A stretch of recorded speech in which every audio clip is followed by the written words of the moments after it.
So we all know the story of Israel, right? And its journey from a plucky underdog to, well, let's just say things took a turn. Imagine if Iraqi was a country and instead of fighting clubber, he had to fight like 6 clubbers at once. Well, this is the Israeli narrative, of course. But here's where it gets weird. It's like Israel watched The Dark Knight and was like, you know what? Being the hero is boring. Let's try being the Joker for a while. Now, I'm not talking about the occupation or the conflicts we always hear about. I'm talking about something bigger. Because it looks like Israel got a plan that makes Bond villains look like amateurs. They're not trying to take over the world. They are trying to remake it in their image. Sounds like a conspiracy theory, right? Let's see. Nowadays, we're starting to see something huge around the world. Something that we've never seen before the internet and the social media. There's a growing global awareness of the reality in Palestine and the truth about Israel. My name is Elijah Kallenberg. I am 21 years old. I'm a student here at the University of Texas at Austin, and I'm majoring in Jewish studies, government, and Middle East studies. My father's side is Ashkenazi Jewish, and my mother's side has Sephardic Jewish heritage. I'm a very proud Jew. In most Jewish education, when it comes to Palestinians, you're not told about 1948, you're not told about the Nakba, you're typically told sometimes outright racist things about Arabs and Palestinians. I began a process of unpacking a lot of what I was told in Hebrew school, but also engaging with Palestinians. And a conclusion I came to is that Palestinian culture is more similar to my culture than to any other culture in the world. I'm the president and founder of Atidna International. We're a peace group. Atidna combines the Hebrew word atid for future with the Arabic suffix na for our, and when you put those two together, it means our future. We really just try to promote open dialogue on college campuses to get to know the quote-unquote other. You begin to humanize the other, and I think that's more important now than ever. I believe that the actions in Gaza do constitute a genocide.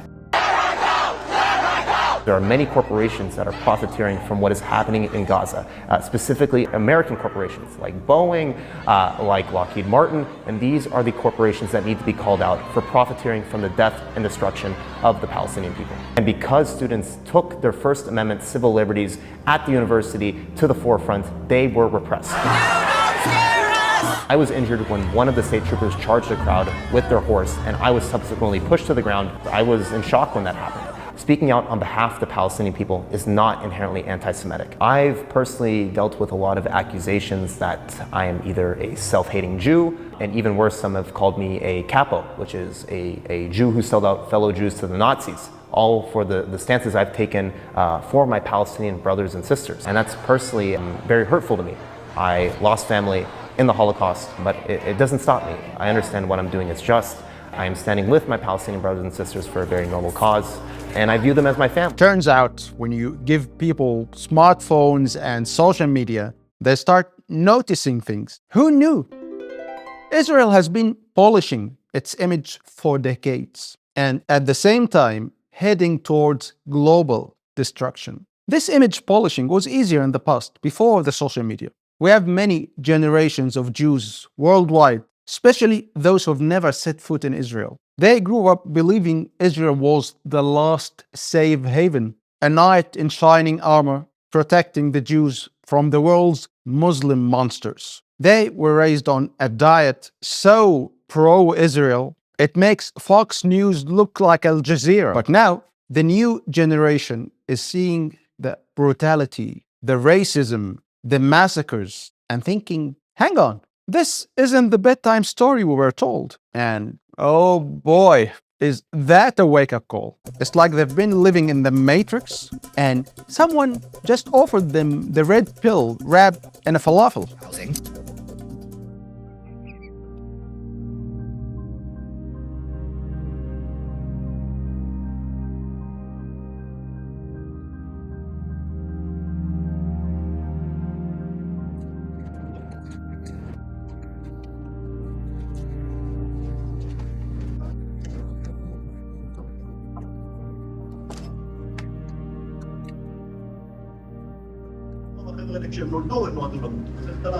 And over the years, Not only has many Jewish people views shifted, but so has global awareness. Now we've got these big shot human rights organizations like Human Rights Watch and Amnesty International are coming out and saying, hey guys, we hate to break it to you, but this looks a lot like apartheid. When you hear the word apartheid, what do you think of?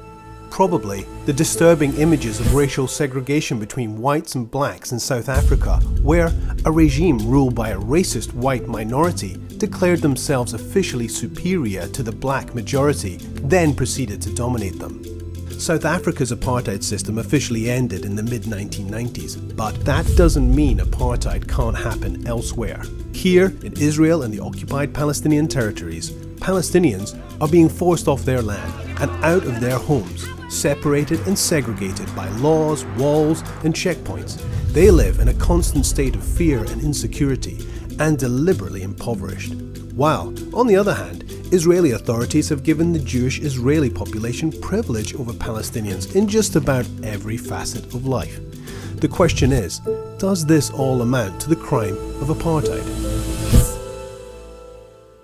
And even within the Jewish community itself, it's like, wait, what? Are we the baddies? But surely these are just fringe groups, right? I'm afraid not. A quarter of US Jews in a 2021 survey agreed that Israel was an apartheid state. That's like a quarter of Star Wars fans admitting that maybe, just maybe, the prequels were not that great. Even Israel's leading human rights group, B'Tselem, they dropped the A-bomb in 2021. And by A-bomb, I mean they called it apartheid. That's right. Israel's own watchdog is essentially saying, hey guys, we might be the baddies here because this surely looks like apartheid. Even the Israeli newspaper, Haaretz, Israel's version of the New York Times if it had a conscience, Haaretz publisher Amos Shokan is admitting it. That's like Fox News suddenly saying, you know what, maybe we've been a bit biased. It's like the world's slowest game of Marco Polo, where Palestinians have been yelling Marco since 1948, and the rest of the world is just now mumbling Polo while bumping into the pool furniture. And Israel's claim of being a beacon of democracy, well, let's just say it's a little dimmer than advertised. Why? You see, in Israel, before you can publish anything about foreign affairs or security, you've got to run it by the IDF's chief military censor first. That's right, a censor. אני רוצה לדעת, עכשיו אני כבר רוצה לדעת את התסריט, אני רוצה לדעת את התוצאה הסופית, אני רוצה לדעת את העריכה, כי בסופו של דבר יכול להיות שבסוף היום, מה שאני אראה על המסך זה יהיה מבחינת התעשייה האווירית, אני מדבר בשם התעשייה האווירית, אני הדובר של התעשייה האווירית, קטסטרופה. ואת זה אני לא רוצה ולא צריך, לא בשביל החברה ולא בשבילי. Israël ne désire pas de micro sur son stand. Vous êtes expulsé. C'est très clair? You know, it's like having your mom check your text before you send them, except it's the army, and they're not just looking for embarrassing emojis. Believe me, this is not the face you want deciding what goes in your morning newspaper. Unless your ideal breakfast reading is everything is fine, go back to sleep.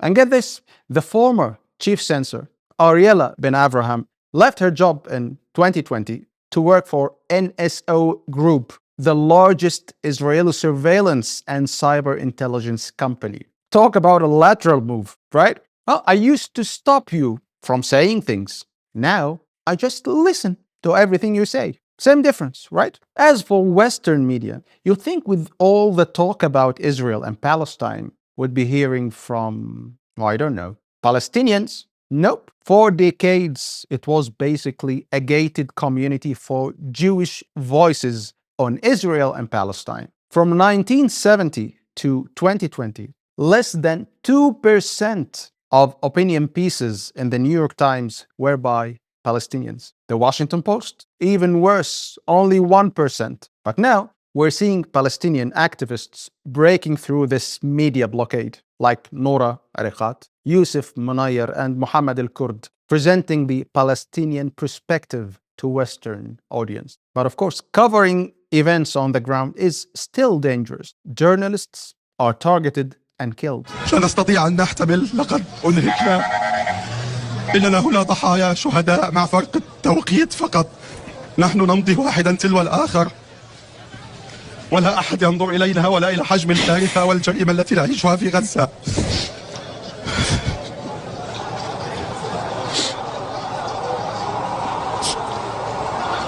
لا حماية، لا حماية دولية، لا حماية دولية على الإطلاق، ولا حصانة لأي شيء. لا تحمينا هذه الدروع ولا تحمينا هذه القبعات، إنها مجرد شعارات نرتديها فقط. هي لا تحمي أي صحفي على الإطلاق، على الإطلاق لا تحمينا هذه الدروع ولا هذه ما نرتديها فقط. هي شعارات فقط. And footage is often suppressed under the guise of supporting terrorism. Yes, because nothing says hard-hitting journalism like, oops, this reality is too real. Better cut it out. And nothing says balanced reporting like ignoring half the story.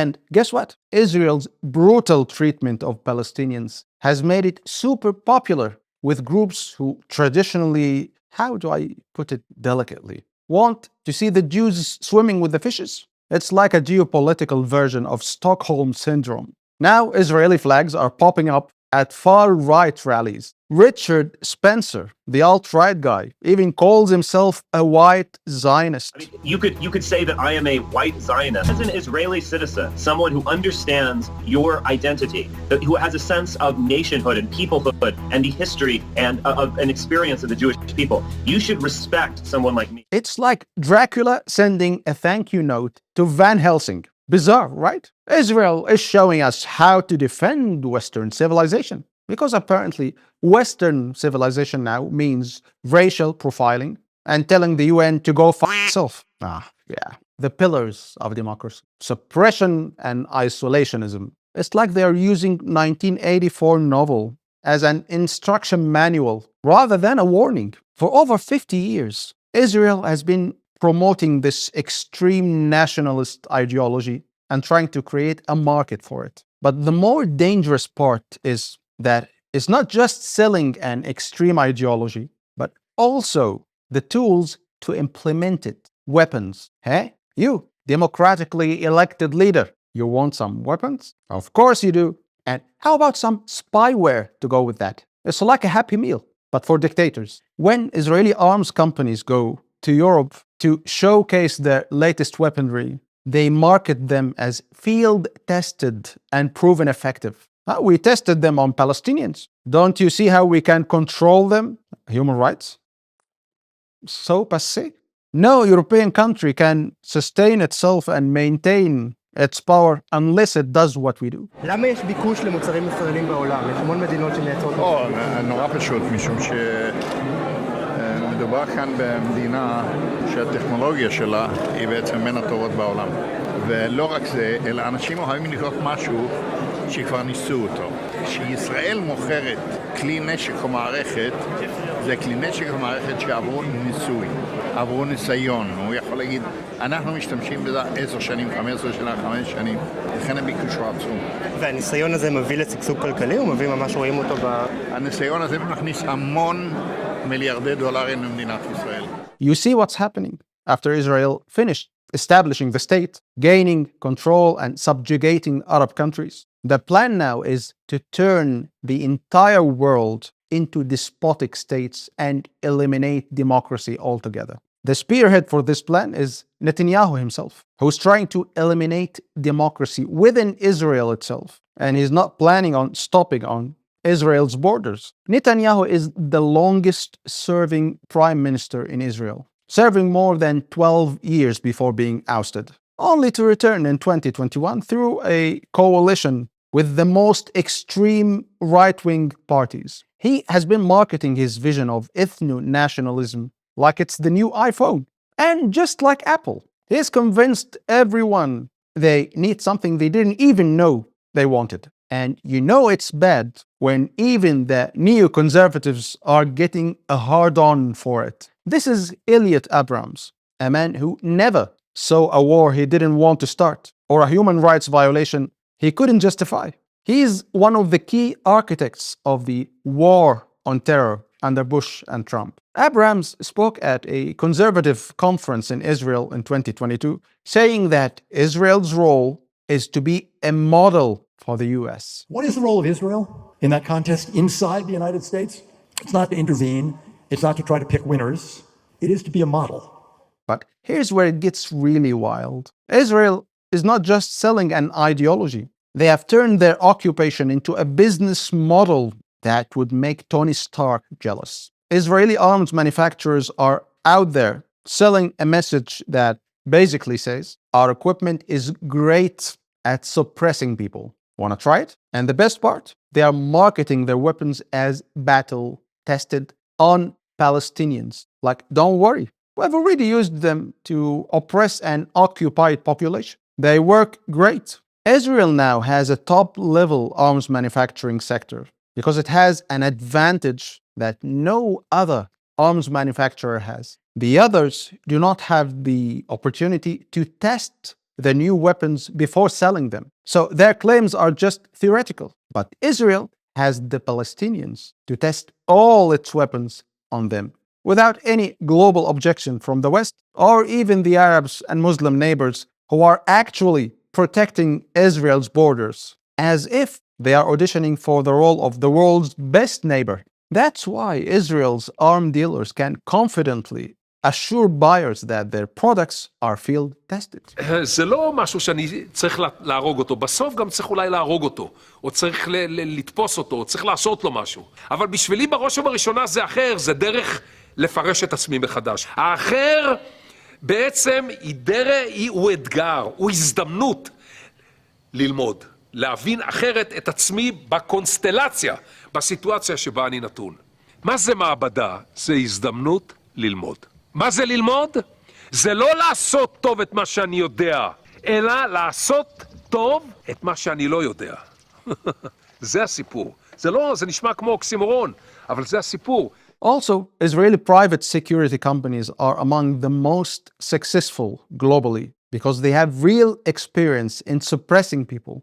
Besides that, Israel sells spyware like Pegasus program developed by the NSO group, which Netanyahu is spreading worldwide by selling it to regimes around the world to gain these regimes' support. Is this something new or just a coincidence? No, it's a very old plan. Israel has been following this plan since the 1980s, when they invaded Lebanon and started marketing their weapons as field-tested since then, because they have tested them in Lebanon during the war. This attracted many regimes worldwide, as they saw Israeli weapons as the solution to their internal problems with the opposition. Apparently, Israel is so committed to being a light onto nations that they're literally selling the means to keep other nations in the dark. Group B, Romania, Angola, Peru and the US, with this lovely officer over here. Group C, Canada, Germany, Cyprus, Turkey, Greece and Egypt, with this lovely officer over here. The Netherlands, Italy, Serbia, Switzerland, Brazil, Argentina,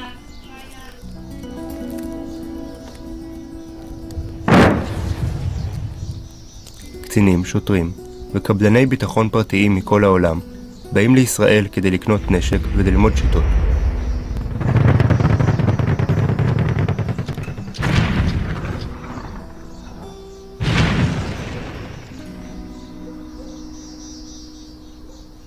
During Obama's presidency, Netanyahu realized that democracy was bad for business. Obama frequently criticized Israeli policies, especially the ongoing building of settlements insisting that enough talks had been held without any action.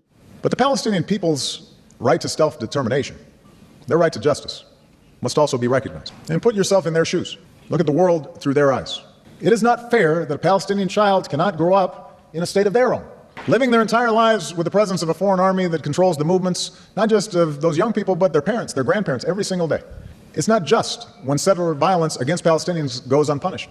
It's not right to prevent Palestinians from farming their lands or restricting a student's ability to move around the West Bank or displace Palestinian families from their homes. Neither occupation nor expulsion is the answer. Once a conversation leaked where Obama were complaining to French President Sarkozy about Netanyahu. Sarkozy called him a liar, to which Obama responded that he had to deal with him even more.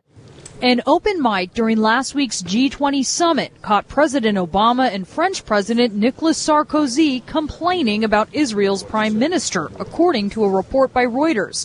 "I cannot bear Netanyahu. He's a liar," said Sarkozy. Obama, according to a French interpreter who was translating his remarks, replied, "You're fed up with him, but I have to deal with him even more often than you." The president didn't exactly come to the defense of Netanyahu. And of course, Netanyahu was not happy with this. So he set out to show the world that despotism is the way to go and to eliminate democracy and liberalism worldwide. Starting with the US, Netanyahu also has been caught once on a hot mic, casually speaking in a meeting with the Hungarian and Czech presidents, saying that Europeans are crazy. They are the only ones in the world who demand human rights conditions before dealing with us and buying our technology. We have a peculiar situation that, I have to say this, Europe, the European Union is the only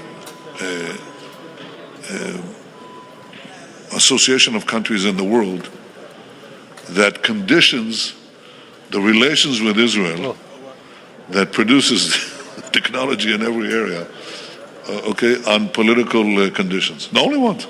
We have a special relationship with China, and they don't care. They don't care about the political issues. Modi came to Israel now, spent a few days. He said, "I have to take care of the interest of India. I need more water, clean water. Where will I get it? Ramallah." The only ones who are conditioning the association with Israel, the the EU Association Agreement. It's absolutely, may I say, I think it's crazy. I think it's actually crazy. It's against, I'm not talking about my interest, Israel's interest. I'm talking about Europe's interest. I think that if I can suggest that what comes out of this meeting is your ability perhaps to communicate to your colleagues in the other parts of Europe, help Europe twice. One, don't undermine the one European Western country that defends European values and European interests and prevents another mass migration to Europe. So stop attacking Israel, start supporting Israel. There is no logic here. Europe is undermining its security by undermining Israel. Europe is undermining its progress by undermining the connection with Israeli innovation because of a crazy attempt to create conditions. And the EU learned the lesson and continued dealing with Israeli companies without imposing any conditions regarding the occupation or the violations against Palestinians. Israeli journalist Gideon Levy wrote about a meeting he attended, organized by Netanyahu, with the editorial board of the Israeli newspaper Haaretz. Netanyahu spoke for 4 hours, proudly showing them a world map with colored countries, saying that Israel, due to its leadership in arms manufacturing, technology, and surveillance, has won the support of most countries globally. He said, the whole world is practically in our hands. Only Western European countries are left, which aren't that important compared to the rest of the world. Netanyahu views Western Europe with disdain. He sees them as just backward people, obsessed with democracy and human rights, causing us nothing but headaches. But despite Israel's human rights abuses, Europe remains Israel's biggest trading partner because, let's face it, money talks louder than morals. European governments are only concerned with their interests, not human rights or democracy. but they must feed their people the rhetoric about democracy and human rights, because their people will not remain silent otherwise. Here, the role of Zionist media comes into play, spreading extremism and racism among European population, scaring them about their security. And they start parroting the narrative about Israel is protecting Europe from the savage, barbaric Muslims who want to destroy it. And who will deliver this message? Naftali Bennett himself, who was the economy minister, leader of the right-wing Jewish Home Party, and later became prime minister after Netanyahu. He filmed the video in 2015 from the West Bank, an occupied territory, talking about freedom and warning Europeans. I'm standing on the hills of Judea and Samaria, what many call the West Bank. Tel Aviv is just 9 miles in back of me. To the north, we have Hezbollah. To the east, we have ISIS. To the south, we have Hamas. Israel is in the forefront of the global war on terror. This is the front line between the free and civilized world and radical Islam. We're stopping the wave of radical Islam from flowing from Iran and Iraq all the way to Europe. When we fight terror here, we're protecting London, Paris, and Madrid. Your war for democracy starts here. Your war for freedom of speech starts right here. The war for dignity and freedom starts right here. I'm sorry, what? You're starting a war for democracy in an occupied territory. It's like Darth Vader claiming that Death Star is a beacon of galactic peace. And apparently Israel is so out of bound in the arms dealing world that they make other weapon manufacturers look like they're selling water pistols at a church fundraiser. Israeli armed companies showcase real videos of killing Palestinians with their weapons in international exhibitions to prove their effectiveness. Real footage of airstrikes killing Palestinian children. They shamelessly present forensic evidence of war crimes because no one will hold them accountable. It's like if McDonald's advertised by showing you footage of cows being slaughtered, except in this case, the cows are people, and the slaughterhouse is an occupied territory. Using an advanced observation platform, which you can all see here, the target is positively identified. The target coordinates are then transferred to the allocation system that immediately assigns a jumper missile to be fired by the virtual trigger in the operator's hand. The munition is then guided precisely to the target's coordinates. Thanks for your time and attention. Our IAI representatives await your every question and request.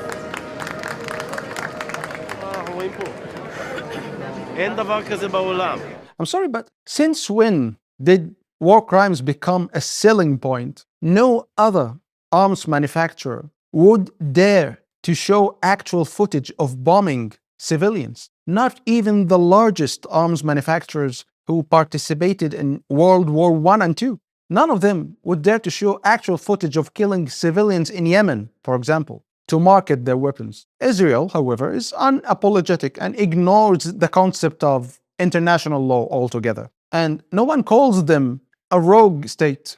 On the contrary, Western countries now wish they could be as brazen as Israel, but their people are still holding them back. Congratulations, Israel! You've won the most shameless arms dealer award. Your prize? The moral high ground. Wait, no, I'm sorry. Looks like you bombed that too. Israel has built its entire economy around this. It's like they have taken the phrase war economy and thought, you know what? Let's just cut out the middleman and go straight to war is the economy. כולם אוהבים לדבר על הנס הכלכלי הישראלי, שגשוג וצמיחה, למרות עימות צבאי. אבל אולי לא למרות העימות, אלא בגללו.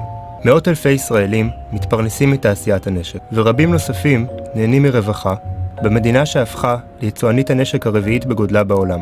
ויש ישראלים שנהנים במיוחד מתעשייה זו. לאו גלסר, בעל חברה ותיקה לייעוץ ביטחוני ומכירת נשק, נהנה בשנים האחרונות מההצלחה הגדולה בחייו. יופי, טוב מאוד, טוב מאוד. כן. בצהרי יום שבת נפגשים על הדשא בחצר ביתו קציני צבא, פוליטיקאים ואורחים זרים. רבים מהם יהפכו את סוף המסיבה ללקוחות של תעשיית הנשק הישראלית. שגרירת ברזיל, שגריר ארגנטינה, נספח צבאי, גנרל de ejército. General Subal, he was the director of SIBAT, the Minister of Defense, for all the relations. They are from Pemex, and they have done now a fantastic operation. הוא אפרים יארי, הוא הממציא של כל הנשק הזה. אז הוא אגדה, הוא לא אוהב את זה, הוא בן אדם מאוד מאוד צנוע, לא כמוני, לא כמו אבא שלך ואני ארגנטינאים. איזה יופי. אבל העובדה שיש לך היום עסק משגשג, חיים די נוחים, רווחה כלכלית, והכל מבוסס על העבר הזה, זה מטריד אותך? לא, למה שתטריד אותי? אני ממש לא מצליח, ממש אין לי בעיה. אתה פיקדת על יחידה שטוענים שחיסלה, שחטפה, ועכשיו אתה עושה מזה כסף. למה אתה מבטא את הדברים השליליים? אולי תגיד, הצלתם? אולי תגיד, פעלתם בשביל לעזור למדינת ישראל? אולי תגיד את הדברים בצורה חיובית? אם לא היה עם פלסטיני בעולם, מה היית עושה כלכלית? הייתי בקאמרי, הייתי כותב ספרים, הייתי עוסק במכון בלט, מודרני, מרתה גרם, חביבה עליי, כיוון שלא הייתי מתפתח בכיוון הזה. אבל כיוון שאני התפתחתי בכיוון הזה, וצברתי ידע וניסיון והבנה, הגעתי לעסוק בדבר הזה. ההייטק הישראלי במידה לא מבוטלת צמח בתוך החממות של משרד הביטחון. ההשקעות האלה הביאו את ישראל למצב שהיא מעצמה של ייצוא ביטחוני, כמעט 7 מיליארד דולר בשנה, תלויים ישיר ועקיף על התעשיות הביטחוניות, כ-150,000 בתי אב. רכש הגומלין, עשתה פעולה גדולה להגדיל את רכש הגומלין, גם זה, גם מטבע זר וגם מקומות עבודה, ואני חושב שזה מכשיר מרכזי בעיצוב המשק. And the craziest part, the world is buying it. Not just the guns and the tanks, but the whole package. It's as if the global community looked at democracy and said, you know what, this is too much work. Let's try that thing where we don't have to listen to poor people anymore. What? Geneva Convention? Nah, that's more of a Geneva suggestion, I guess. Israel thrives on global conflict. It doesn't seem to care who it sells arms to. As long as you're not North Korea, Iran, or Syria, you're good to go. For 50 years, Israel has been practicing what's called espionage diplomacy, selling surveillance systems to regimes so that they can spy on and suppress the opposition and gain total control over their population. And they attract and embrace anyone who would help in this plan, from arm dealers to developers of surveillance systems, turning them into national heroes in Israel. Israeli arms sales in 2021 doubled from the previous year, increasing by 55%, reaching over $11 billion. That's not a number. That's a war crime with a dollar sign in front of it. And guess who's buying? Europe. That's right. The continent that spent the last 70 years saying never again is now saying never again unless it's a really good deal on missiles. Europe was the largest buyer of Israeli arms even before Russia's invasion of Ukraine. It's like watching your grandmother develop a meth habit. And the result is that Israel is now one of the world's top 10 arms dealers. Moreover, Israel's influence extends into global conflicts too, from the Balkans to Rwanda. It's not about stopping wars. It's about thriving in chaos. This is the ultimate business strategy for an apocalypse. Israel is almost the only country that claims being a democracy that has never called out or sanctioned any atrocities worldwide. Of course, because they need to sell arms. Duh. That's why they refused to condemn Serbian crimes during the crisis in the Balkans in the 1990s, even when the Serbs bombed markets in Sarajevo in 1994, killing over 100 civilians. And in the same year, while 800,000 Tutsis were being slaughtered in Rwanda, Israel was busy shipping weapons to the brutal Hutu regime. And when questioned about it, they said, we have no control over where our weapons go, which is about as reassuring as a surgeon saying, We have no control over where the scalpel goes right before your operation.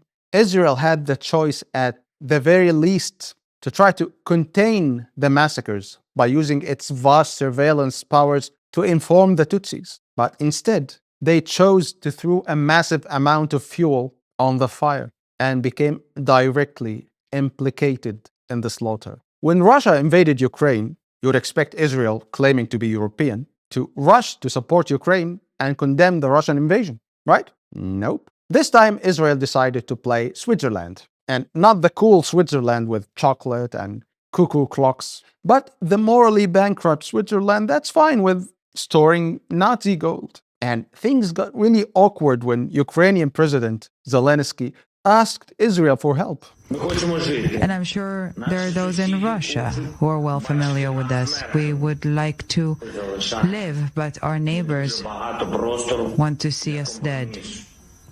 It doesn't give us much room for compromise. I don't need to convince you that indeed the history of our nations is intertwined. Jews and Ukrainians in the past and even during those terrible times. We are in different countries, in different conditions, completely, but the threat we are facing is one.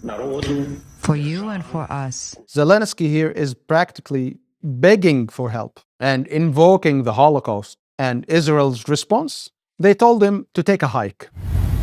I think that if Zelensky's speech was in the Knesset, I probably should have stepped out during his speech. The fact that he, I think that it was the borderline Holocaust denial, the reference he gave to the Holocaust, and history denial, telling us that the Ukrainian people helped the Jews during World War II, during the Holocaust. It's I have to say it's a mockery. That's of course not the history. That's of course not true. And I think that Ukraine and Zelensky himself had more appreciation and sympathy before the speech than after the speech. I think that Israel at large is Israel's interference in this conflict between Russia and Ukraine is not the smartest thing, but it can be tolerated if it would be accepted in a good faith. But apparently it's not. How dare you compare your situation to the Holocaust? We are a moral nation. Now, excuse me, I have to go sell some more weapons to dictators. And after all the pathetic ass-kissing Zelensky has been doing, after all his statements about how Israel was the ideal model for his country, and that he wants Ukraine to become a big Israel, and that Ukraine will definitely not be a liberal European country, and he already had a roadmap for that. After all this, they ignored him, but he still kept ass-kissing. My recommendation to the leaders to go to Israel, and I think to support people. Just people. I'm not speaking about any institutions. Just to support people who've been under terroristic attacks, people who are dying now. It's very important. Unity is more important than... And here's the truly insane part. Israel was selling phone hacking tech to Putin. That's like selling flamethrowers to a pyromaniac. And Israel didn't sell this technology to Ukraine, despite they have been asking for it since the 2019. They didn't want to anger Moscow. That's how Israel was complicit in Russia's descent into autocracy, because they're selling weapons to everyone with a credit card and a grudge. They're playing both sides in global conflicts, like a geopolitical version of The Bachelor, and they are making bank of human suffering, like they are running a lemonade stand in hell. And the craziest part, they are doing all this while claiming to be a light on two nations. Well, if by light they mean the flash of an explosion, and by nations they mean anyone willing to pay, then sure, they are a lighthouse. אמר שהדרכת מישהו, חוזר לכאן והורג אנשים רבים. איך אתה מרגיש? תקשיב לי, אם הוא הורג את כולם מהרעים, לחיים. זה כבר קרה לי, לחיים, אוקיי? אם יורג חף מפשע כאן, יסף לי מאוד. לא קרה לי. כאן, לראות על אנשים שבורחים, סביר? שבורחים? מי ברח? ככה טוענים. מי ברח? הנרקוטראפיק. פה, נרקוטראפיק, אתה תירה בו ברגל, תירה בראש, תירה בעורף, תירה בגב, תירה מקדימה ומאחורה. הנזק שהוא גורם לכל החברה הוא הרבה יותר גדול. איך הוא הורגים אותו? אם תהרוג אותו עם מקל או תהרוג אותו עם כדור בראש, מה ההבדל? הוא מת. תגיד לך מה אני חושב? לא, מה זה? לא, אני אגיד. תגיד. איזה יופי. אני אגיד, כי באמת, עשית עליי רושם שזה אדם נחמד. סופר נדיב. אני נדיב. סופר נחמד. אני נחמד. כמעט כמו אבא. אני אבא ואני סבא. ואני שואל את עצמי, למה הוא מכניס את עצמו למקום המקורבן? למקום הזה מקורבן? השוטרים שהורגים במאות, ולמה בכלל להיכנס? לא, לך אין את המת. שהורגים את השוטרים. קודם כל... מה שלא תעשה תסתבך. אני אומר כאילו למה הוא מסתבך את עצמו? תגיד לי, אתה חושב שכל זה בומבוניירה? החיים הם יפים? כשהיית תינוק, לא ניקו לך את התחת? האמא לא לקחה חלק של החרא שלך, שם אותו בפריג'ידר, ולמחרת רצה לרופא להראות את הקקה של הילד, שתראה מה שהוא מחרבן? למה להתעסק בחרא? לא, כי היא צריכה להראות לרופא את החרא, את הדברים. אז המקצוע שלי זה נקרא ביטחון. מודיעין זה מקצוע מלוכלך. לוחמה בטרור זה אכזרי. הבטחה קשה מאוד. אני בנוי לזה. בגלל זה אני בזה. אבל אני לא עושה חרא. אני מנסה לעשות מהחרא חבילה כמה שיותר קטנה וכמה שפחות מסריקה. זה הכל. Apparently, Israel's version of self-defense includes arming half the world's conflicts and then washing their hands of the consequences faster than Lady Macbeth on speed. And Israel is not just exporting its occupation expertise. Now, you know how some people go on vacation to learn about culture? Well, US cops have been going to Israel to learn about occupation before taking it back to their home country. Yeah, you heard that right. This is the Anti-Defamation League, a US-based pro-Israel organization that apparently thought, you know what would make American cops better at their jobs? A field trip to occupation land. That's right. Since 2004, they have been sending US police to Israel to learn, well, God knows what, how to turn a peaceful neighborhood into a war zone in 5 easy steps. To get the opportunity to come to Israel is truly incredible for all of us. We've had the opportunity to meet a number of outstanding people from the IDF as well as the Israeli National Police.